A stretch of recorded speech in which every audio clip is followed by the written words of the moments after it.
સુરતમાં માસૂમ બાળાઓ સાથે છેડતીના વધી રહેલા કિસ્સાઓ વચ્ચે ગાર્ડનમાં રમતી 7 વર્ષની બાળાને અડપલા કરનારને લોકોએ પકડી મેથી પાક આપી પોલીસને સોંપ્યો હતો.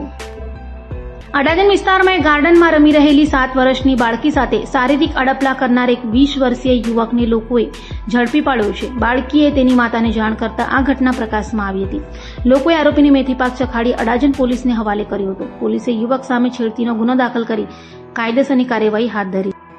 તારીખ 3/8/2025 રોજ એક નાગરિકે ફરિયાદ આપેલી કે અડાજણ જીવન વિકાસ ટ્રસ્ટ ખાતે તેઓના સમાજનું સંમેલન હતું, જેમાં એક માતા પોતાની પુત્રી 7 વર્ષની હતી તેની સાથે લઈને ગયેલા હતા.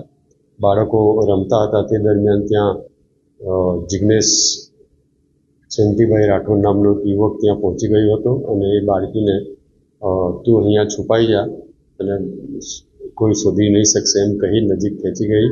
એની સાથે શારીરિક અડપલા કરેલા, જે બાબતે અડાજણ પોલીસ સ્ટેશનમાં ગુનો દાખલ કરવામાં આવેલ છે પોક્સો હેઠળ, અને આ કામે આરોપી જિગ્નેશ રાઠોડને પણ અટક કરી લેવામાં આવેલ છે.